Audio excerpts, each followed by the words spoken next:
En 1919, Alemania fue obligada a firmar el Tratado de Versalles y aceptar su derrota en la Primera Guerra Mundial. Los aliados impusieron duras restricciones para evitar que el país volviera a iniciar una guerra.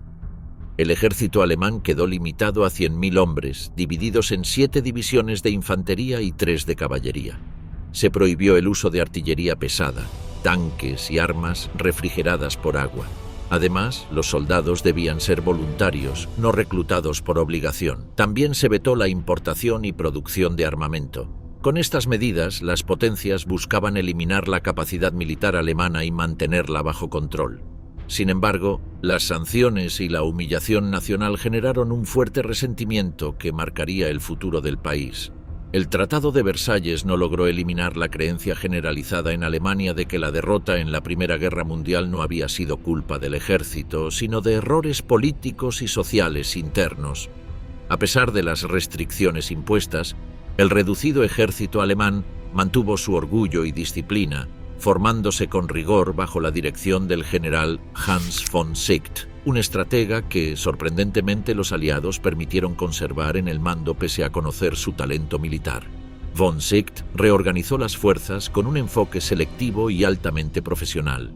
Tanto oficiales como soldados se consideraban guardianes del verdadero espíritu militar alemán y del ideal de eficiencia en combate. Su objetivo era claro: mantener viva la tradición castrense y preparar el terreno para un futuro ejército más grande y poderoso, que renacería cuando Alemania pudiera liberarse de las restricciones impuestas por el Tratado de Versalles. Desde su origen, el Reichsheer fue concebido como una base sobre la cual, llegado el momento, se levantaría un ejército mucho más grande. Aunque oficialmente cumplía las limitaciones del Tratado de Versalles, en la práctica existían múltiples formas de eludirlo. Diversas organizaciones civiles mantenían vivo el espíritu militar alemán. Los clubes de tiro entrenaban a jóvenes en el manejo de armas y fomentaban la camaradería propia de los soldados, mientras que asociaciones de veteranos y grupos de ayuda social funcionaban como redes de contacto capaces de movilizar hombres en caso necesario. Paralelamente, el alto mando alemán enviaba discretamente oficiales al extranjero para estudiar los avances en armamento y tácticas de combate. Estos viajes, disfrazados de misiones de observación o cooperación, permitían mantener actualizado el conocimiento militar pese a las restricciones impuestas. Entre las misiones más significativas destacaron las visitas de jóvenes oficiales como Heinz Guderian, quienes se interesaron profundamente por la guerra mecanizada. En colaboración con la Unión Soviética, varios de ellos recibieron entrenamiento en el centro acorazado de Kazán, donde estudiaron el uso y la coordinación de tanques, conocimientos que más tarde serían fundamentales para el resurgimiento del poder militar alemán y el desarrollo de la futura Blitzkrieg. A comienzos de la década de 1930, el Reichsheer ya se encontraba preparado para ampliar sus filas y recuperar su poder. Aunque tradicionalmente había evitado involucrarse en asuntos políticos, terminó participando activamente en el ascenso del Partido Nacionalsocialista, en parte porque no existía una alternativa viable a Adolf Hitler. El presidente de Alemania, el veterano mariscal Paul von Hindenburg, era una figura muy respetada dentro del ejército, al igual que el canciller y el ministro de guerra, los generales Kurt von Schleicher y Werner von Blomberg, respectivamente. Fue precisamente Blomberg quien recibió la misión secreta de garantizar que las Fuerzas Armadas no se opusieran al nombramiento de Hitler como nuevo canciller tras la salida de Schleicher. Su intervención aseguró el apoyo, o al menos la neutralidad del ejército en un momento decisivo para el destino de Alemania. Aunque muchos oficiales consideraban a Hitler un simple cabo austríaco con delirios de grandeza, comprendieron que su llegada al poder podría facilitar la recuperación militar que tanto anhelaban. Lo despreciaban en privado por su origen humilde y por su constante necesidad de reconocimiento, pero aceptaron su liderazgo mientras mantuviera al ejército como la espada de la nación. En marzo de 1935, con su poder ya consolidado y el apoyo implícito del ejército, Adolf Hitler anunció oficialmente que Alemania abandonaba las restricciones impuestas por el Tratado de Versalles. Proclamó la creación de una nueva fuerza aérea, la Luftwaffe, y restableció el servicio militar obligatorio con el objetivo de ampliar el ejército a 36 divisiones. Esta decisión tomó por sorpresa a muchos mandos militares que solo habían previsto una expansión moderada de hasta 21 divisiones. Hitler no estaba dispuesto a esperar. Apenas 2 meses después, en mayo de 1935, ordenó al ejército preparar la primera acción militar del régimen nazi. La remilitarización de Renania, una región cuya desmilitarización había sido una de las condiciones más estrictas del tratado. Con esta maniobra, el Führer desafió abiertamente a las potencias vencedoras de la Primera Guerra Mundial, convencido de que ninguna intervendría para detenerlo. Por entonces, los proyectos de desarrollo de vehículos blindados ya mostraban resultados prometedores. Los oficiales entusiastas de las unidades acorazadas habían probado nuevos modelos de tanques, aunque todavía en fase experimental. Hitler comprendió rápidamente el potencial de estas máquinas y vio en ellas la oportunidad de combinar la innovación táctica alemana, inspirada, curiosamente, en ideas británicas, con el resurgimiento de la industria nacional. De esa unión nacería un nuevo concepto de guerra, rápida, coordinada y letal. Con la reorganización del ejército y la incorporación de divisiones mecanizadas, Alemania empezaba a recuperar no solo su fuerza militar, sino también su confianza. El país humillado de Versalles se preparaba para desafiar de nuevo al mundo. Con el respaldo político del partido nazi, el ejército alemán fundó en 1935 sus 3 primeras divisiones Panzer, un paso decisivo hacia la modernización militar. Para integrarlas en la estructura existente, se decidió transformar los regimientos de caballería más experimentados en unidades blindadas. Al principio, estas divisiones solo existían sobre el papel, ya que los tanques reales aún estaban en desarrollo. Pero eso no detuvo a Adolf Hitler, decidido a avanzar sin esperar. En marzo de 1936, el Führer dio la orden de ejecutar su primera gran maniobra militar, la reocupación de Renania, una región desmilitarizada desde el final de la Primera Guerra Mundial. La operación fue un desafío directo al Tratado de Versalles y al Pacto de Locarno y puso a prueba la voluntad de las potencias europeas. En aquel momento, el ejército francés era muy superior en número y equipamiento, y muchos historiadores coinciden en que una respuesta militar francesa firme habría podido detener a Hitler y frenar su ascenso. Sin embargo, el líder alemán calculó correctamente la inacción de sus rivales. Observó que la reciente guerra de Italia contra Abisinia había provocado solo condenas verbales y un débil embargo económico sin intervención militar. Con esa certeza apostó por el riesgo. Ordenó a sus tropas cruzar el Rin y ocupar Renania, convencido de que Francia y el Reino Unido no actuarían. Además, la maniobra coincidió con un momento de gran tensión en la política francesa, preocupada por su pacto de cooperación con la Unión Soviética. Mientras París dudaba y Londres observaba en silencio, las tropas alemanas completaron la ocupación sin resistencia. Fue un triunfo político y psicológico para Hitler, quien entendió que el mundo libre no estaba dispuesto a detenerlo, al menos no todavía. A finales de 1937, un hecho decisivo reforzó el control absoluto de Adolf Hitler sobre las fuerzas armadas alemanas. En una reunión celebrada en noviembre con el Alto Estado Mayor, el Führer declaró que la guerra era inevitable y que Alemania debía iniciar su expansión con la anexión de Austria y Checoslovaquia. Los generales presentes quedaron sorprendidos por la audacia del plan, y tanto el ministro de Guerra, Werner von Blomberg, como el comandante en jefe, Werner von Fritsch, se opusieron abiertamente, advirtiendo que el ejército aún no estaba preparado para una campaña de esa magnitud.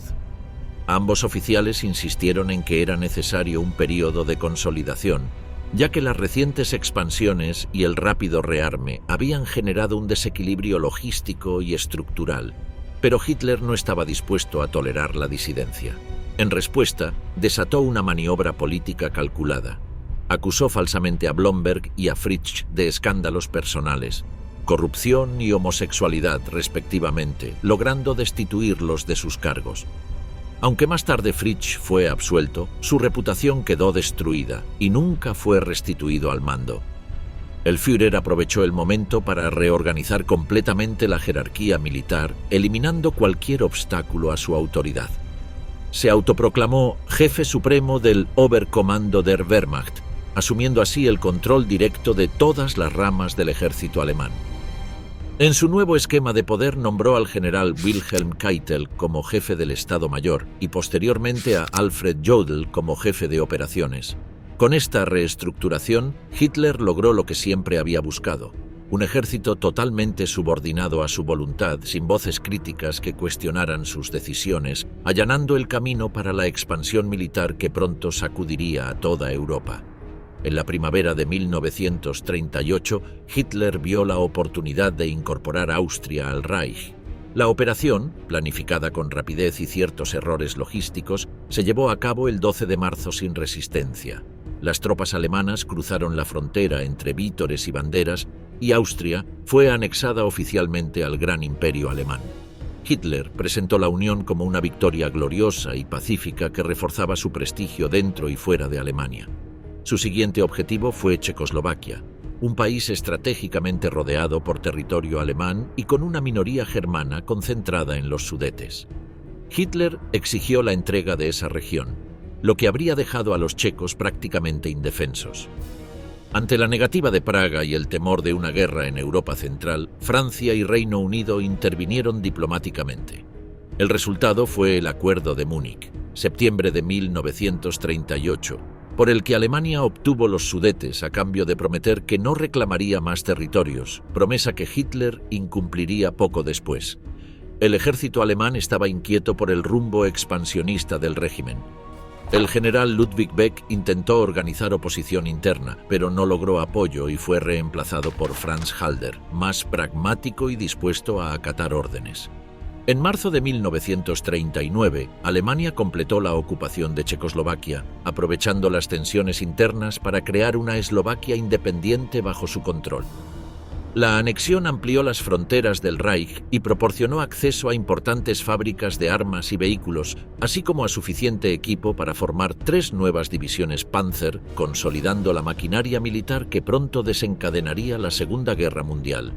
Tras la anexión de Checoslovaquia, Hitler volvió su atención hacia Polonia, lo que provocó gran preocupación entre los mandos del ejército alemán. Polonia mantenía pactos de defensa con Francia y Reino Unido, por lo que un ataque a ese país podía desencadenar un conflicto continental de enormes proporciones. Los altos oficiales temían enfrentarse a una guerra simultánea en el este y el oeste, pues una ofensiva franco-británica atravesaría la línea Siegfriedo-Westwall, una cadena defensiva aún incompleta pese a la propaganda nazi que la presentaba como impenetrable. Hitler ignoró las advertencias sobre la fragilidad de esas fortificaciones y se negó a reconocer públicamente su estado real. En cambio, logró calmar los temores del ejército con una jugada diplomática audaz. En agosto de 1939 firmó con la Unión Soviética un pacto de no agresión que incluía un protocolo secreto para dividir Polonia entre ambos países. Con esta alianza temporal, Berlín neutralizaba la amenaza de tener que combatir en 2 frentes y ganaba libertad de acción en el este. El 1 de septiembre de 1939, las tropas alemanas cruzaron la frontera polaca, dando inicio a la Segunda Guerra Mundial. Gracias a su coordinación táctica y superioridad logística, los alemanes confiaban en una rápida victoria en el oeste polaco, mientras el ejército soviético ocuparía la otra mitad del país semanas después. A pesar de los riesgos, los mandos alemanes se sentían seguros. Creían que Francia y Gran Bretaña no irían más allá de protestas diplomáticas y que pronto aceptarían los nuevos hechos consumados. Hitler compartía esa visión y estaba convencido de que las potencias occidentales, temerosas de otra guerra como la de 1914, optarían una vez más por la inacción. No imaginaba que aquella invasión cambiaría el destino del mundo. Desde el punto de vista militar, a finales de 1939, el ejército alemán contaba con una capacidad ofensiva superior a la de la mayoría de los ejércitos europeos. Disponía de 6 divisiones Panzer, 4 divisiones ligeras, que pronto serían reorganizadas en nuevas unidades acorazadas, y 4 divisiones motorizadas. En total, estas 14 divisiones móviles le otorgaban una gran agilidad táctica y operativa. Sin embargo, buena parte del ejército aún dependía del uso de caballos para transportar tropas, provisiones y piezas de artillería, lo que evidenciaba un contraste entre modernidad y métodos tradicionales. Aun con esas limitaciones, Alemania poseía una ventaja estratégica decisiva: su capacidad de movilizar con rapidez todos los efectivos necesarios para formar 53 divisiones en total, combinada con el apoyo de una fuerza aérea táctica de élite, la Luftwaffe, capaz de devastar posiciones enemigas antes del avance terrestre. El ejército alemán aplicó además un concepto revolucionario de guerra, la Blitzkrieg. Esta táctica se basaba en ataques coordinados entre aviación, tanques y unidades motorizadas que penetraban en profundidad mediante movimientos envolventes, desorganizando las defensas y dejando al enemigo sin capacidad de respuesta. Detrás de las fuerzas rápidas avanzaba la infantería, encargada de ocupar el terreno y eliminar los focos de resistencia con apoyo de artillería. Esta combinación de velocidad, sorpresa y coordinación daba a los alemanes plena confianza en que la campaña de Polonia sería breve y exitosa, sin poner en riesgo la seguridad del Reich. Los acontecimientos en Polonia, en septiembre de 1939, demostraron que el ejército alemán era capaz de obtener victorias rápidas y contundentes con mínimas pérdidas humanas y materiales. Su maquinaria militar operaba con una eficiencia impresionante. Los Panzer avanzaban en vanguardia, seguidos por la infantería y la artillería remolcada, mientras la Luftwaffe actuaba como una artillería volante que arrasaba las defensas enemigas antes del ataque terrestre. Este sistema táctico, la Blitzkrieg, funcionó de manera impecable durante más de 2 años, hasta que el avance alemán fue finalmente detenido a las puertas de Moscú en diciembre de 1941. Durante esos 27 meses, el ejército alemán alcanzó su máximo esplendor. Su éxito se debía en gran medida a la superior organización de sus fuerzas y al excelente uso de sus tanques y artillería. Aunque algunas naciones poseían blindados de mejor calidad, rara vez lograban coordinarlos en unidades efectivas. Esa falta de cohesión permitió a Alemania mantener el impulso de sus ofensivas y dominar gran parte de Europa en un tiempo récord. Sin embargo, tras esas victorias se escondían problemas crecientes. La recuperación de vehículos dañados era lenta, lo que afectaba la continuidad de las operaciones. Además, surgieron conflictos internos entre los generales de las fuerzas acorazadas y los de infantería. Los primeros defendían el uso de los tanques para realizar grandes maniobras envolventes que desorganizaran al enemigo, dejando la destrucción final a la infantería. Los segundos exigían que los Panzer proporcionaran apoyo directo en el frente, aun si eso limitaba su capacidad de penetración. Hitler tomó partido por los comandantes acorazados, consolidando la Blitzkrieg como el núcleo de su estrategia militar. Aun con esas tensiones, los generales alemanes demostraron una notable habilidad para improvisar tácticas y responder con rapidez a situaciones imprevistas. Un ejemplo destacado fue el del mariscal Gerd von Rundstedt, comandante del Grupo de Ejércitos Sur durante la campaña polaca. Cuando las fuerzas polacas intentaron escapar hacia el oeste desde la bolsa de Bzura, Rundstedt maniobró con precisión y logró cercarlas por completo, confirmando la superioridad táctica alemana en los primeros años de la guerra.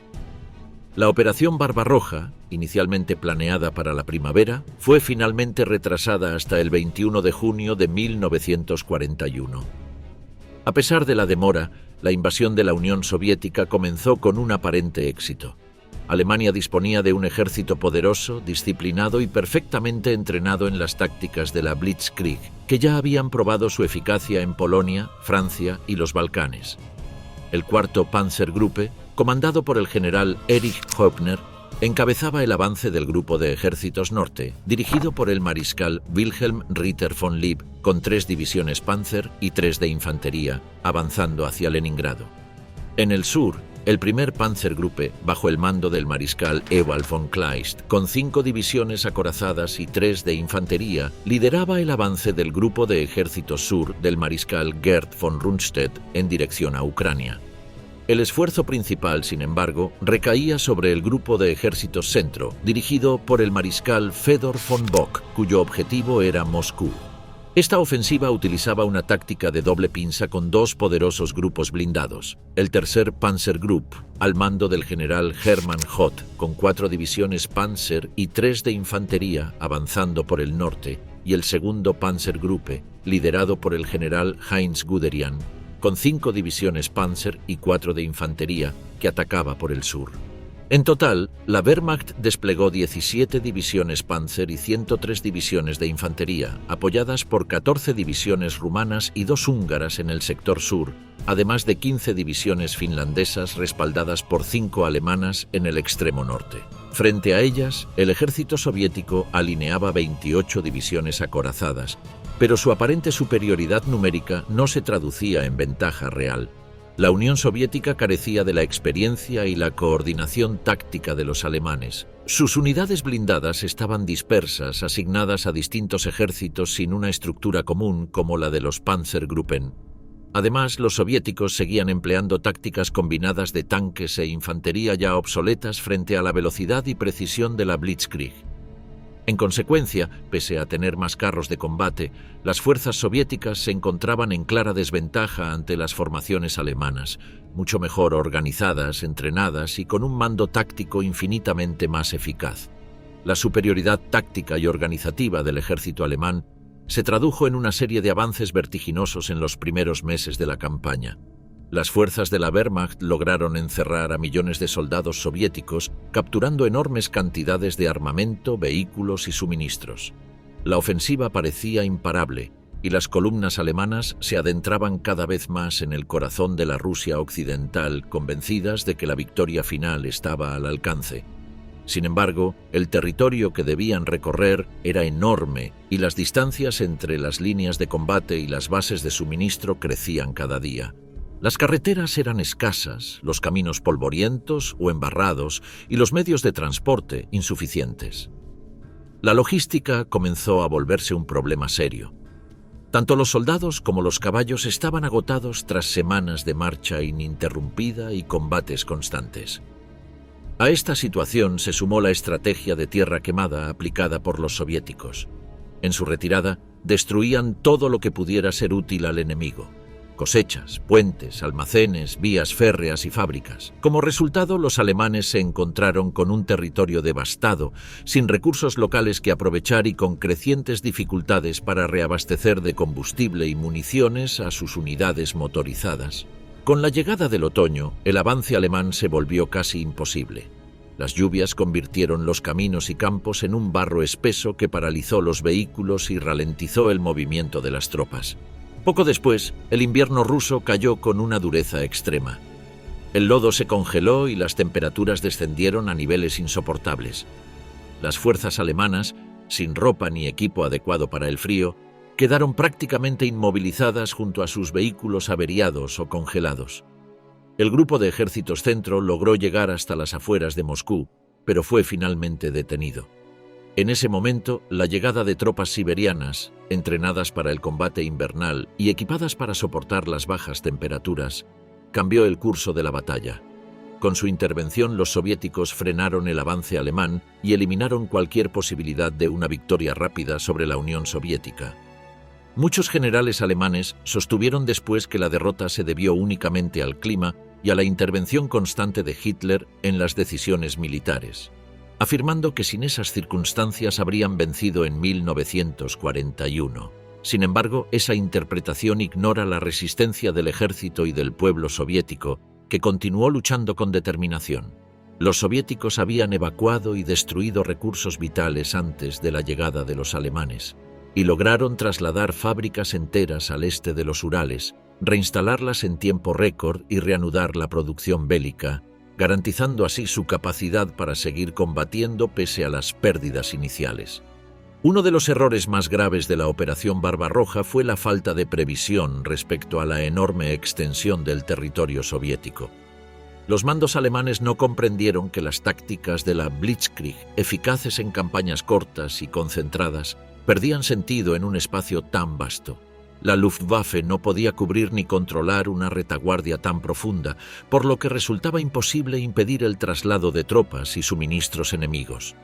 Además, las inmensas distancias agotaban tanto a soldados como a caballos, y el desgaste mecánico de los vehículos, agravado por el polvo y las malas condiciones del terreno, superó con creces lo previsto por los planificadores alemanes. Las infraestructuras rusas también representaron un obstáculo decisivo. Exceptuando la carretera de Minsk a Moscú, casi no existían vías transitables. Los caminos se convertían en auténticos lodazales con las lluvias otoñales, atrapando tanques y camiones en el barro. A ello se sumaba la diferencia en el ancho de las vías férreas entre Alemania y la URSS. Los soviéticos, al retirarse, destruían locomotoras, vagones y material móvil, obligando a los alemanes a reajustar las vías antes de poder utilizarlas, lo que ralentizaba aún más el suministro. Estos factores provocaron un desgaste constante en las fuerzas invasoras, que se debilitaban a medida que avanzaban hacia el este. Las columnas motorizadas y las divisiones acorazadas perdían eficacia mientras las líneas logísticas se alargaban hasta volverse insostenibles. A esto se añadía un problema estratégico aún mayor. El frente alemán se extendía desde el Mar Negro hasta el Mar Báltico con 3 grupos de ejércitos avanzando en direcciones diferentes: noreste hacia Leningrado, este hacia Moscú y sureste hacia Kiev. Cuanto más se internaban en Rusia, más se separaban entre sí, dificultando el apoyo mutuo. Esta dispersión permitió al Ejército Rojo concentrar fuerzas superiores en sectores concretos, aprovechar los vacíos entre las formaciones alemanas y comenzar a detener la ofensiva que, hasta entonces, parecía invencible. Además de operar en un territorio inmenso y desolado, las fuerzas alemanas lo hacían sin una dirección estratégica clara. El alto mando carecía de un plan definido más allá del propósito general de aniquilar a la Unión Soviética y destruir su sistema político. No existía un objetivo militar concreto ni una meta territorial precisa que guiara la campaña. El único punto de referencia mencionado era una línea teórica que se extendía desde Astracán, en el mar Caspio, hasta Arcángel, en el mar Blanco.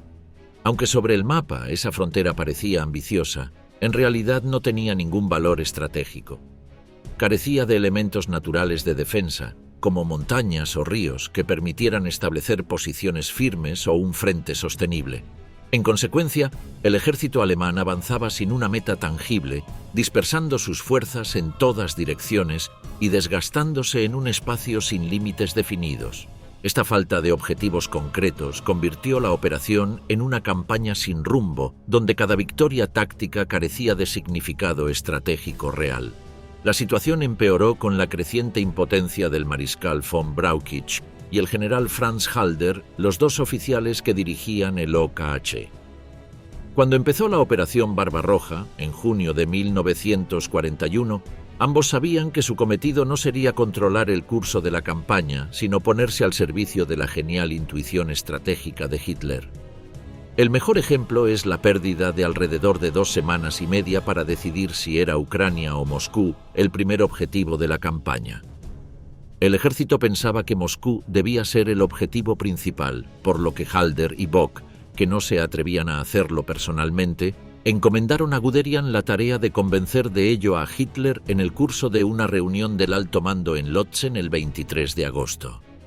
Von Brauchitsch tomó buena nota de esto y prohibió a Guderian mencionar siquiera Moscú, pero este decidió que era preciso hacerlo y sugirió que la capital soviética era más importante que Ucrania. En ese momento ningún general apoyó a Guderian.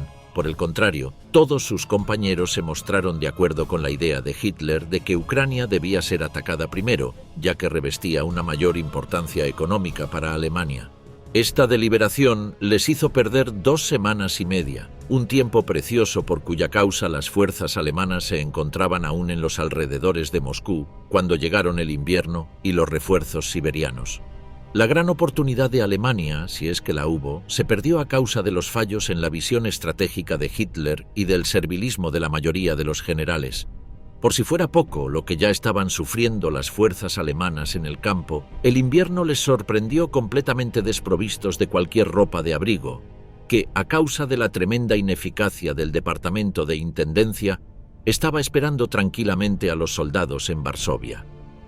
La reacción de Hitler al fracaso de diciembre de 1941 en Moscú fue destituir de forma indiscriminada a la mayor parte de los comandantes y, lo que fue peor, asumir personalmente las funciones de comandante en jefe del ejército como sucesor de Brauchitsch. El alto mando del ejército, después de ver cómo sus consejos profesionales no podían hacer nada contra las intuiciones de Hitler, Tuvo que ver cómo usurpaba sus funciones un hombre cuyo concepto de estrategia cada vez se confundía más con la idea de mantenerse firme a cualquier precio.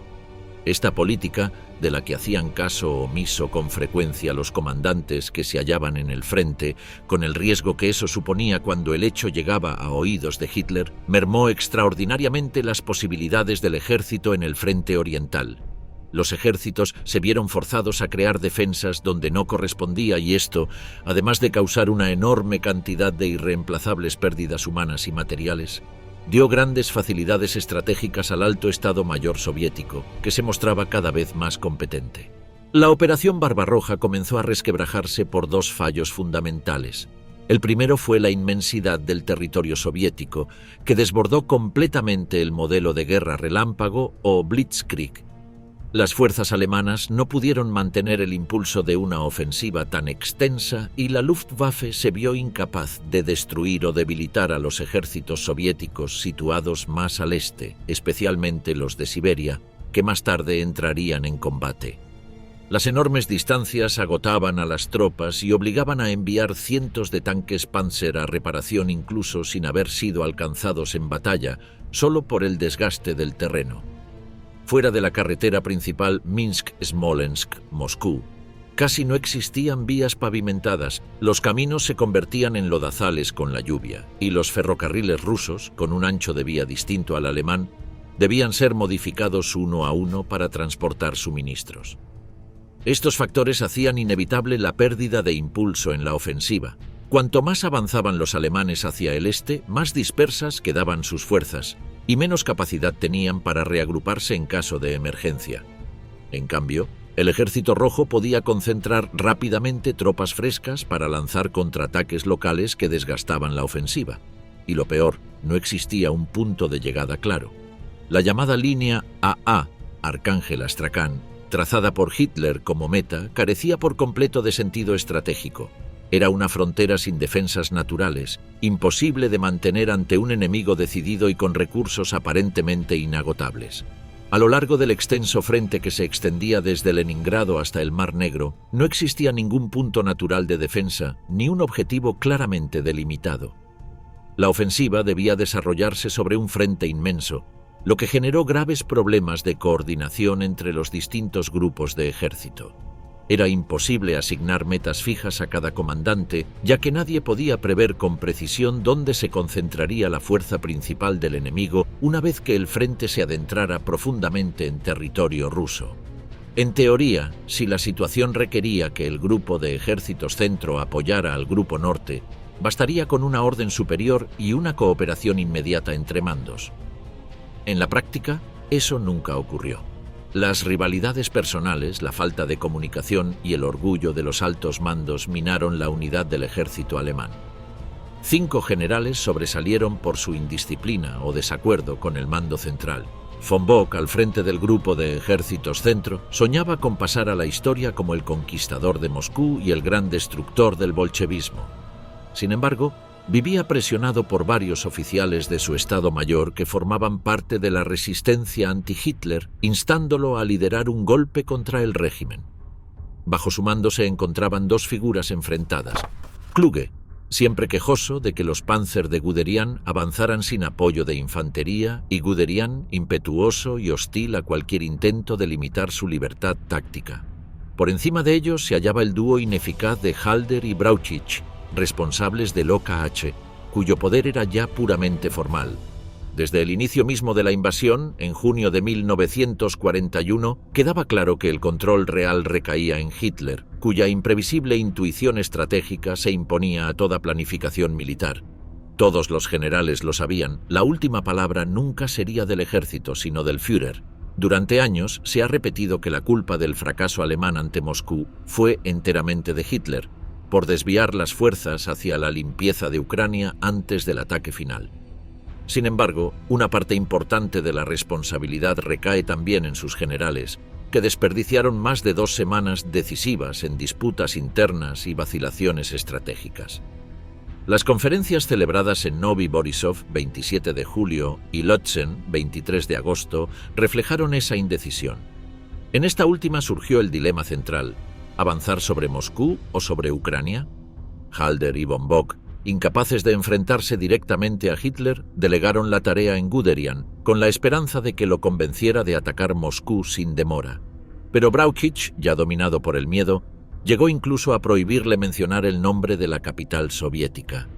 Guderian desobedeció, pero fue silenciado por la sumisión colectiva del resto de los mandos, que asentían mientras Hitler, irritado, insistía en que sus generales desconocían la dimensión económica de la guerra y que Ucrania debía ser el primer objetivo. Esa decisión resultó desastrosa. Cuando el ejército alemán reanudó su ofensiva hacia Moscú, las primeras heladas del invierno ya habían llegado. Aunque sobre el papel el ejército alemán había logrado destruir gran parte de las fuerzas estimadas del Ejército Rojo, nuevas divisiones soviéticas surgían una tras otra. Además, la aparición del T-34, un tanque soviético superior en potencia, blindaje y movilidad, sorprendió por completo a las tripulaciones alemanas y neutralizó parte de su ventaja táctica. La derrota final fue agravada por la negligencia del alto mando, que, confiado en una victoria rápida, no había previsto el rigor del invierno ruso. Cuando las temperaturas cayeron en picado, el equipo invernal del ejército alemán seguía detenido en la estación de Varsovia, mientras miles de soldados en el frente del este enfrentaban el frío extremo sin abrigo, sin combustible y con su maquinaria congelada. Durante la batalla de Moscú, el enemigo más implacable del ejército alemán no fue el Ejército Rojo, sino el frío extremo. Sin embargo, la orden de resistir hasta el final provino directamente de Hitler, quien rechazó cualquier propuesta de retirada estratégica y despidió a todos los generales que se atrevieron a sugerirla. Tomó el mando absoluto del ejército en lugar de von Brauchitsch y dictó una instrucción inflexible: defender cada metro de terreno y morir en el puesto. Las temperaturas bajo cero congelaron el suelo, impidiendo cavar trincheras, y miles de soldados perecieron congelados. Aún así, el frente alemán permaneció en pie hasta marzo de 1942, cuando Stalin lanzó una ofensiva mal coordinada. Desde septiembre de 1939, la Wehrmacht había acumulado las mayores victorias de su historia, pero ninguna había logrado el objetivo principal: poner fin a la guerra. Ahora Gran Bretaña contaba con un aliado que Alemania jamás podría derrotar completamente: la Unión Soviética. 2/3 de las fuerzas alemanas estaban atrapadas en el vasto territorio ruso. Lo habían conquistado parcialmente, pero tras Moscú no podían ni avanzar ni retirarse sin riesgo de colapso. La ofensiva alemana del verano de 1942 fue un ejemplo de esto. Hitler quería a la vez Stalingrado y los yacimientos petrolíferos del Cáucaso, y eso significaba que la Cuarta Panzerarmee debía primero apoyar a la campaña del Cáucaso cuando atravesase el Don y después retroceder hacia Stalingrado. El resultado de la operación fue desastroso, porque los alemanes perdieron la oportunidad de ocupar Stalingrado cuando ofrecía escasa resistencia, en agosto, de modo que Paulus decidió, siendo la primera vez que comandaba una fuerza, atacar frontalmente las fuertes defensas soviéticas, lo que resultaba bastante absurdo desde el punto de vista táctico. El tercer motivo fue que Hitler se obstinaba en que el territorio que se había ganado con sangre alemana no se podía perder. Cuando cercaron Stalingrado, el Sexto Ejército hubiera podido salvarse sin demasiada dificultad, pero Paulus se mantuvo firme de acuerdo con las órdenes de Hitler.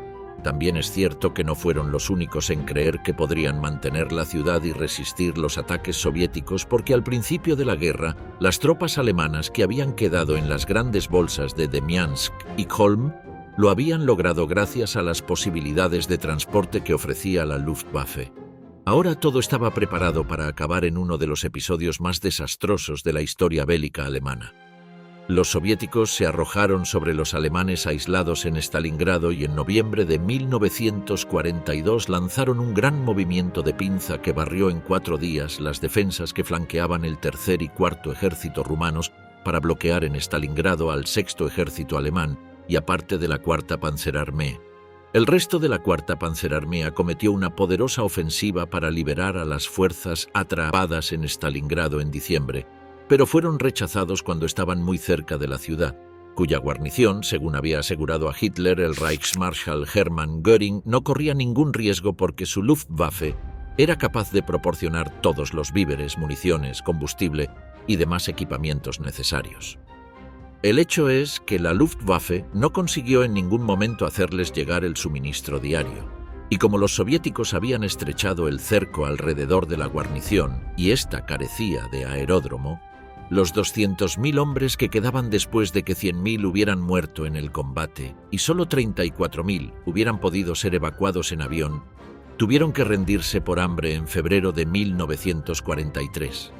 La catástrofe de Stalingrado tuvo tres causas fundamentales. En primer lugar, el Ejército Rojo había aprendido de sus errores y ya no sacrificaba grandes unidades en posiciones indefendibles. Sus comandantes evitaban quedar rodeados y comenzaban a aplicar tácticas mucho más efectivas. En segundo lugar, la estrategia alemana, dictada personalmente por Hitler, era un completo desorden, una mezcla contradictoria de ofensiva y defensa que terminó por dividir los recursos y debilitar la fuerza total del ejército. Cuando el Sexto Ejército quedó cercado en Stalingrado, la obstinación de Hitler al ordenar que resistieran a toda costa selló su destino. Cualquier posibilidad de repliegue o reorganización fue descartada en favor de una defensa suicida. La ciudad se convirtió en una trampa mortal donde el orgullo del Führer pesó más que la lógica militar. Paradójicamente, Stalingrado pudo haber caído meses antes, en agosto, si se hubiera concentrado la fuerza necesaria en el momento adecuado. Pero el Cuarto Ejército Panzer, clave para ese objetivo, fue enviado al sur, a una zona sin importancia estratégica. Allí perdió un tiempo precioso en operaciones inútiles, alejándose del verdadero punto decisivo de la campaña. El resultado fue inevitable. Los soviéticos cerraron el cerco, aislaron al Sexto Ejército y destruyeron una de las fuerzas más poderosas de Alemania. Con Stalingrado se rompió el mito de la invencibilidad de la Wehrmacht y comenzó el declive irreversible del poder militar nazi. En septiembre pudo haber caído Stalingrado bajo una serie de complicados ataques concéntricos, pero las embestidas tipo mazazo del comandante alemán von Paulus, en su primer mando independiente, eran enormemente costosas y desembocaron en una demoledora batalla de desgaste en la que los rusos llevaban la mejor parte. Mientras tanto, las reducidas divisiones italianas y rumanas que flanqueaban al Sexto Ejército eran marcadas como objetivo de la contraofensiva que preparaba Zhukov. Tampoco se había podido lograr la obsesión de Hitler, los campos petrolíferos de Kuban y del Cáucaso. El primero, Ejército Panzer de Kleist, se dio cuenta de que cuanto más lejos llegaba, más duros eran los combates. Las cosas iban a peor. A finales de octubre, los alemanes estaban detenidos en el Alto Cáucaso y a lo largo de la línea del río Terek. Para 1943, la mayoría de los oficiales alemanes comprendían que la guerra estaba perdida. Los aliados occidentales habían desembarcado en el norte de África a finales de 1942 y, tras un tropezón inicial del ejército estadounidense en el paso de Kasserine, los ejércitos británico y estadounidense lograron expulsar a las fuerzas del Eje de su cabeza de playa en Túnez. La torpeza del Eje, en la delicada coordinación de las operaciones costeras, retrasó la evacuación hasta que ya no fue posible, y el Eje se vino abajo en consecuencia. En Túnez, en mayo de 1943, se perdió todo el contingente alemán. Un sacrificio estremecedor para un frente sin valor decisivo. Los aliados aprovecharon la victoria en Túnez para invadir Sicilia en julio y luego desembarcar en la Italia continental en septiembre. La primera ofensiva permitió tomar Sicilia y derrocar a Mussolini, la segunda sacó a Italia del Eje, un golpe devastador para la posición estratégica alemana. Italia, una potencia débil, sin una sólida tradición militar, ni recursos naturales ni una base industrial significativa, seguía siendo el principal aliado de Alemania en Europa y el único que podía considerarse, aunque de forma limitada, una gran potencia. Ante el colapso italiano, los alemanes lanzaron la Operación Eje, que consistió en ocupar Italia, desarmar a su ejército y enviar a cientos de miles de soldados italianos a campos de trabajo forzado en el Reich. Aunque con frecuencia se la elogia por su rapidez y eficacia, la Operación Eje fue en realidad un acto brutal de agresión, cuyo principal resultado fue obligar a Alemania a desplegar un ejército de campaña completo y más tarde un grupo de ejércitos para defender la península italiana, quizá lo último que la Wehrmacht necesitaba en 1943. Los acontecimientos en el este agravaron aún más estos desastres. La última gran ofensiva alemana en la Unión Soviética, la Operación Ciudadela, tuvo lugar en julio de 1943. Fue una operación típicamente alemana: preparación meticulosa, enormes concentraciones de tanques y un plan de maniobra concéntrica dirigido contra la ciudad de Kursk. Desafortunadamente, fue también un fracaso absoluto. La ofensiva chocó de frente contra un muro de defensas soviéticas en profundidad, deteniéndose por completo en pocos días. Los soviéticos resistieron con sangre fría y luego contraatacaron con fuerza, tanto al norte, en dirección a Orel, como al sur, hacia Belgorod, infligiendo pérdidas masivas a las fuerzas alemanas. Las bajas fueron enormes y los alemanes fueron empujados nuevamente a la retirada, que no se detuvo hasta alcanzar el río Dnieper. En ese punto, la persecución soviética fue tan cerrada, literalmente pisando los talones de la Wehrmacht en retirada, con columnas entremezcladas y una confusión operativa indescriptible, que los alemanes ni siquiera pudieron mantener la línea del Gran Río. A finales de septiembre, los soviéticos habían cruzado el Dnieper en varios puntos, uniendo finalmente sus posiciones para formar una enorme cabeza de puente en la ribera occidental. En noviembre, las tropas soviéticas entraron combatiendo en Kiev, liberando a la madre de las ciudades rusas. Sin embargo, su intento de avanzar hacia el oeste desde el saliente de Kiev fracasó ante la defensa enérgica y magistralmente conducida por el 48 Cuerpo Panzer alemán, al mando del general Hermann Balck. Considerado uno de los comandantes acorazados más capaces de la Wehrmacht, Balck infligió un duro golpe a los soviéticos entre Zitomir y Brusilov, logrando cercar y destruir al primer cuerpo de caballería de la Guardia y a los quinto y octavo cuerpos de tanques soviéticos. El cierre de la bolsa de Zitomir puso fin a la secuencia operativa iniciada en Kursk. El comandante del grupo de ejércitos, el mariscal de campo Georg von Küchler, intentó repetidamente retirar divisiones del frente para formar una reserva, pero el resultado habitual era una orden de Hitler o del Estado Mayor que le quitaba completamente la autoridad sobre dichas divisiones. Para 1943, un análisis racional les indicaba a los altos mandos de la Wehrmacht que la guerra estaba perdida, y ellos mismos lo reconocieron en numerosas ocasiones, tanto en sus registros de la época como en sus memorias posteriores. Sin embargo, la tradición militar, reforzada de 1000 maneras distintas, los empujaba a mantener la fe y a seguir luchando. En este contexto, otra vieja costumbre prusiana desempeñó un papel decisivo al cristalizar su mentalidad: el Totenritt o cabalgata hacia la muerte. Los historiadores suelen acusar a Hitler de una toma de decisiones no profesional y defectuosa por su insistencia en mantener cada posición hasta el último hombre y el último cañón, declarando cada ciudad una fortaleza, Festung, cada pueblo un punto fortificado, Festeplatz, y ordenando luchar por cada metro de tierra. Sí, semejante discurso era irracional, pero la actitud desafiante del Führer, enfrentándose al mundo entero, alzando el puño contra el destino y negándose a rendirse, se inscribía perfectamente en la tradición de Federico el Grande. El régimen nazi había dedicado años de propaganda a presentarse como el legítimo heredero de la vieja Prusia, algo que simbolizó con el Día de Potsdam de 1933 y que ahora se reflejaba en su consigna de resistir a toda costa, Halten und Heden Preis. Así, igual que los antiguos líderes prusianos, el Tercer Reich llamaba a sus oficiales a vencer o morir, un mensaje que tocó instintivamente la fibra militar de muchos de ellos, especialmente los que estaban en el frente. De hecho, su respuesta no siempre fue plenamente consciente, y cuando llegó al búnker la noticia de la muerte de Roosevelt en abril de 1945, a más de uno le pareció un nuevo milagro de la Casa de Brandeburgo, una ilusión más en medio del derrumbe final. Wehrmacht, la última llama del Imperio alemán. La situación estratégica de Alemania en enero de 1945 era completamente desesperada. En el oeste, los aliados avanzaban hacia el Rin. En el este, el Ejército Rojo reunía más de 400 divisiones listas para marchar sobre Berlín, y en el sur, las fuerzas soviéticas sitiaban la capital húngara, Budapest. Solo en Italia el frente permanecía relativamente estable. La que alguna vez fue la orgullosa Wehrmacht se había convertido en una sombra de su antiguo poder.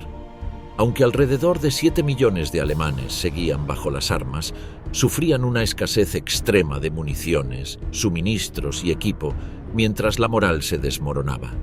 Únicamente en el frente oriental, el ejército mantenía cierta disposición para combatir, y aún así lo hacía solo con un propósito: resistir lo suficiente para poder huir hacia el oeste y rendirse a los aliados occidentales antes que caer en manos de los soviéticos.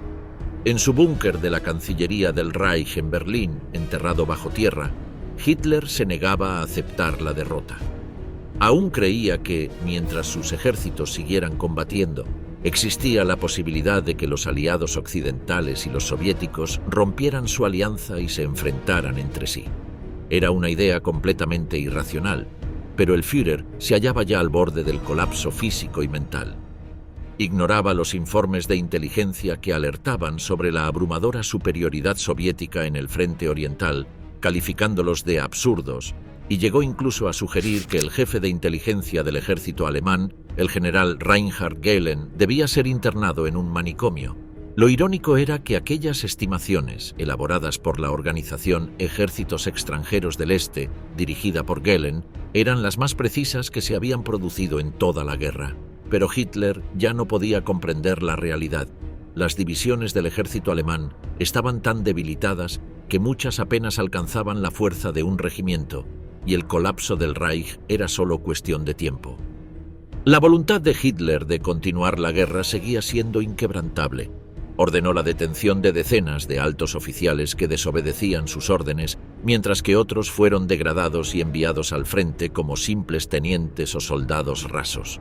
Los Gauleiter, jefes regionales del partido nazi, recibieron autoridad absoluta sobre la defensa de sus zonas, con permiso para destituir a cualquier oficial que mostrara señales de deslealtad. Estos funcionarios respondían directamente ante Martin Bormann, el hombre de máxima confianza del Führer, e intervenían constantemente en los asuntos militares, muchas veces solo para demostrar su poder. A pesar del caos y la represión, el ejército alemán siguió combatiendo, impulsado por el juramento personal de lealtad a Hitler que tanto oficiales como soldados habían prestado. Como militares profesionales, no podían concebir el deshonor de abandonar a su patria en el momento de mayor peligro. El propio Erwin Rommel, símbolo del honor militar alemán, resumió ese sentimiento en octubre de 1944, mientras esperaba su destino tras ser acusado de participar en el complot del 20 de julio contra Hitler. Le dijo a su hijo: «Nuestro enemigo del Este es tan terrible que toda otra consideración debe ceder ante él. Si logra apoderarse de Europa, aunque solo sea por un tiempo, será el fin de todo aquello que hace que la vida merezca ser vivida». Por supuesto que iría, sus palabras reflejaban la tragedia moral del cuerpo de oficiales alemán, atrapado entre el deber militar, la lealtad personal y la conciencia del desastre inevitable. En enero de 1945 se intentó por última vez reconstruir la Wehrmacht para defender la patria. Se emitieron innumerables órdenes que exigían la creación de nuevas divisiones Panzer, divisiones de infantería, unidades de artillería y brigadas antitanque. Sin embargo, la mayoría de estas formaciones existían solo sobre el papel o estaban integradas por batallones incompletos y mal entrenados. Un ejemplo claro fue la división Panzer Clausewitz, la última en formarse, que contaba únicamente con 39 tanques y unos pocos miles de hombres. Hitler esperaba que al otorgarles nombres inspirados en el glorioso pasado militar alemán, las tropas se sintieran motivadas a luchar hasta el final. Pero la realidad era desoladora. Encontrar oficiales experimentados y soldados capacitados era casi imposible.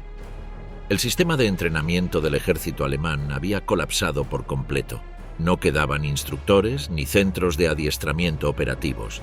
Cada división se veía obligada a reclutar ancianos y adolescentes del Volkssturm, la Guardia Nacional, que aunque mostraban disposición para combatir, carecían de entrenamiento, fusiles y municiones. Mientras tanto, la producción de guerra alemana se paralizaba bajo los incesantes bombardeos aliados y la escasez de materias primas. La fabricación de tanques y aviones se detuvo en febrero de 1945. Y la producción de combustible sintético quedó reducida a una mínima fracción, ya que las tropas soviéticas habían cortado el acceso a los campos petrolíferos de Rumania y Hungría. El sistema ferroviario, vital para el transporte militar, también se encontraba al borde del colapso. Los bombarderos aliados destruían puentes estratégicos y estaciones de maniobra, dejando a Alemania aislada y con su maquinaria bélica desmoronándose irremediablemente desde dentro. La última reserva acorazada importante de Alemania estaba compuesta por las 5 divisiones Panzer de las Waffen-SS agrupadas en el 6º Ejército Panzer de las SS. A mediados de enero de 1945, estas unidades fueron retiradas del frente occidental. Habían sufrido graves pérdidas durante la ofensiva de las Ardenas, por lo que recibieron los pocos tanques nuevos que aún salían de las fábricas. El general Heinz Guderian, jefe del Estado Mayor del Ejército, insistía en que esas divisiones debían emplearse para defender Berlín, ya que las 12 divisiones Panzer y Panzergrenadier que quedaban en el frente oriental contaban, en promedio, con menos de 40 tanques operativos cada una.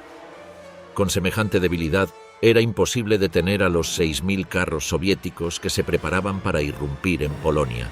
Pero Hitler tenía otros planes.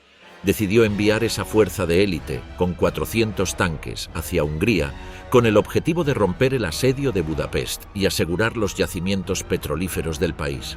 Guderian protestó enérgicamente, advirtiendo que Hungría era un frente secundario, pero sus palabras fueron ignoradas.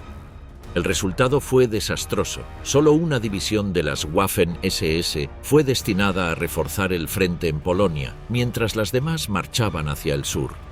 Así, cuando comenzó la ofensiva soviética final hacia Berlín, Alemania había perdido su última reserva acorazada en una maniobra tan desesperada como inútil. Las tropas aliadas en el frente occidental esperaron hasta el 8 de febrero de 1945 para iniciar su avance hacia el Rin. 6 ejércitos atacaron simultáneamente a lo largo de toda la línea, desde los Países Bajos hasta Suiza. Las fuerzas alemanas ofrecieron resistencia localizada, pero la coordinación ya era imposible para unos ejércitos agotados y desorganizados. En menos de un mes, los aliados alcanzaron el Rin y se preparaban para penetrar en el corazón del Reich. En el sector norte, 52.000 soldados alemanes fueron hechos prisioneros.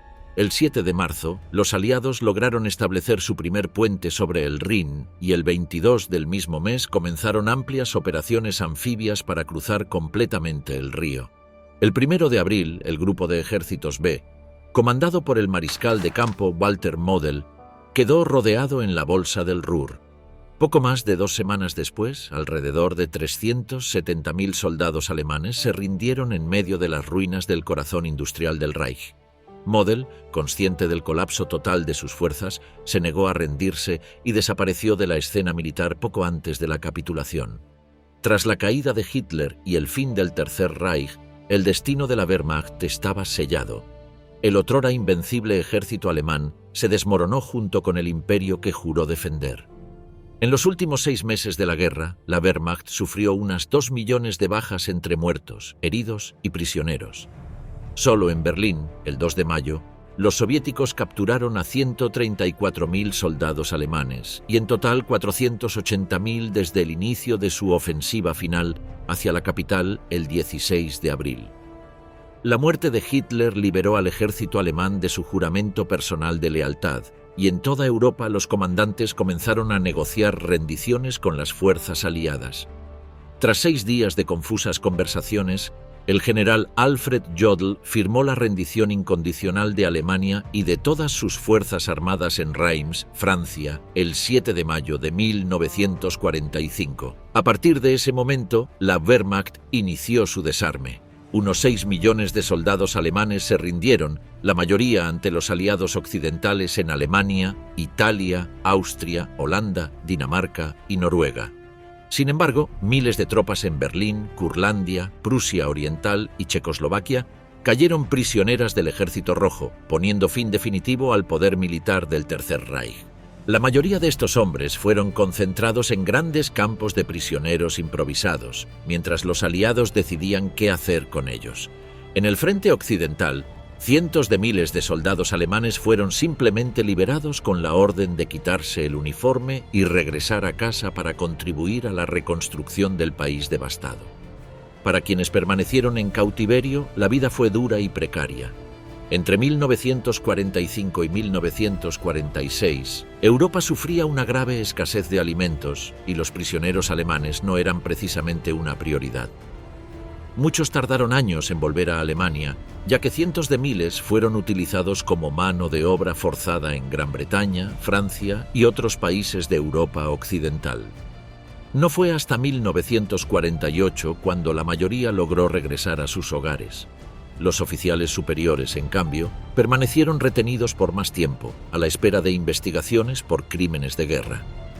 Algunos aprovecharon su cautiverio para escribir sus memorias, mientras otros colaboraron en estudios analíticos aliados sobre el desempeño y la estructura militar de la Wehrmacht durante la guerra. Los 2.380.000 soldados alemanes y los 600.000 combatientes del Eje que cayeron prisioneros del Ejército Rojo corrieron una suerte mucho más dura.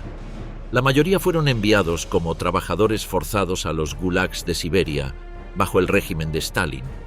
Más de 1 millón de ellos, incluidos al menos 430.000 alemanes, murieron en cautiverio antes de que los sobrevivientes fueran liberados en 1955. Miles de oficiales de las Waffen-SS y miembros del partido nazi fueron ejecutados sumariamente, al igual que decenas de miles de rusos que habían servido en los ejércitos de Hitler. En el Tribunal de Crímenes de Guerra de Nuremberg, el mariscal de campo Wilhelm Keitel, jefe del OKW, y el general Alfred Jodl, responsable de operaciones, fueron condenados a muerte por su participación en la planificación, transmisión y ejecución de las órdenes ilegales de Hitler, que provocaron el asesinato de 3 millones de prisioneros soviéticos, además de decenas de británicos, y la devastación de gran parte de Europa.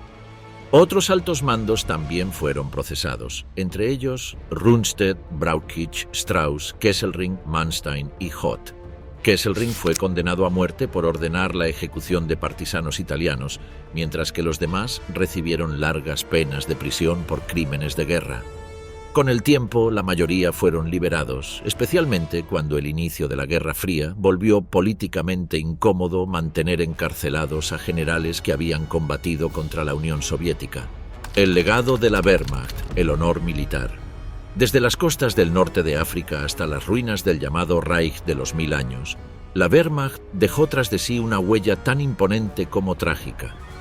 Entre septiembre de 1939 y noviembre de 1941, los ejércitos polaco, noruego, holandés, belga, francés, británico y soviético fueron derrotados uno tras otro en una serie de aplastantes campañas militares. En cuestión de meses, el ejército alemán logró lo que había resultado imposible durante 4 años de sangrienta guerra en la Primera Guerra Mundial.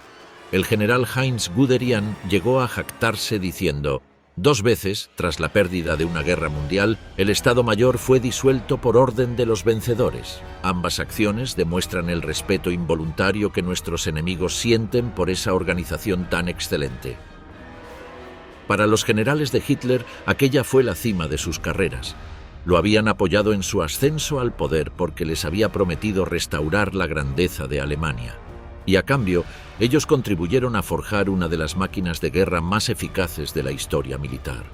Cuando la victoria parecía asegurada, los soldados alemanes fueron ensalzados por una nación agradecida, y el Führer los recompensó generosamente, convencido de que su ejército era invencible. El cuerpo de oficiales alemán era uno de los más profesionales y disciplinados del mundo, y su perfeccionismo militar rozaba lo implacable. Su capacidad lógica y táctica superaba con creces a la de sus adversarios, que rara vez estaban preparados psicológica o físicamente para enfrentarse a la Wehrmacht en el campo de batalla. Sin embargo, las victorias relámpago embriagaron tanto a Hitler como a su ejército.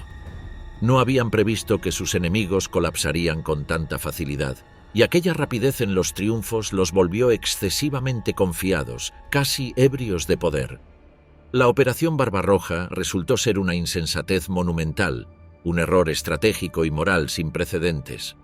Cuando el régimen inició el exterminio sistemático de judíos y soviéticos, ya no había forma de retroceder. La guerra se había transformado en un conflicto de aniquilación total, y pese a toda su organización, Alemania jamás pudo igualar los recursos industriales ni humanos de sus enemigos. La perfección táctica de la Wehrmacht fue inútil frente a la abrumadora maquinaria de guerra aliada, que terminaría por sepultar al Reich bajo su propio exceso de ambición. Cuando Hitler proclamó la guerra total en enero de 1943, la Wehrmacht asumió la nueva fase del conflicto con una determinación renovada, dispuesta a resistir a los soviéticos y a los aliados con la esperanza de forzar un empate.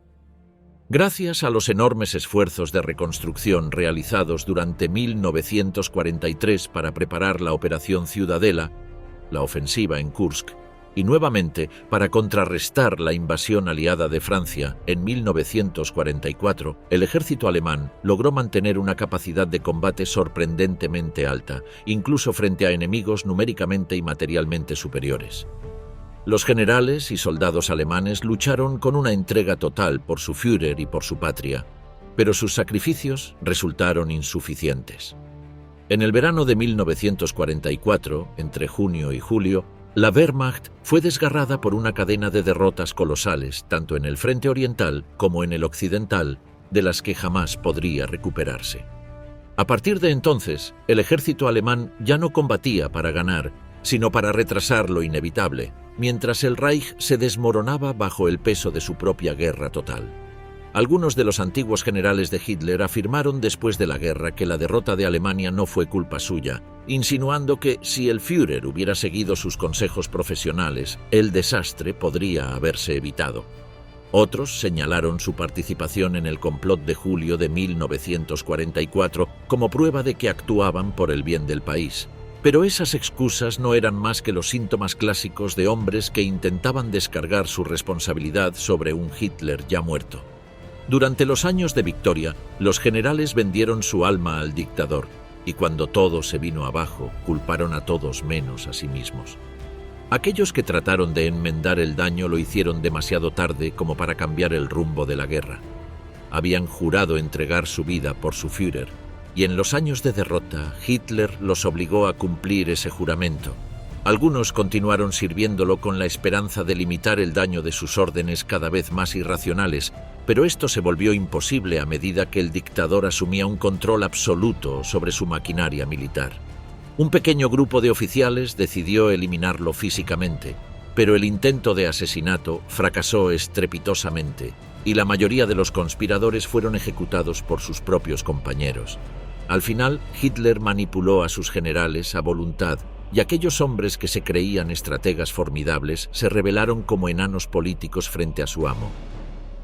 El juez británico Geoffrey Lawrence, uno de los magistrados que presidieron los juicios de Nuremberg tras la guerra, fue implacable en su condena contra los generales alemanes. Dijo: «Han sido en gran medida responsables de las miserias y sufrimientos que cayeron sobre millones de hombres, mujeres y niños. Han deshonrado la profesión militar.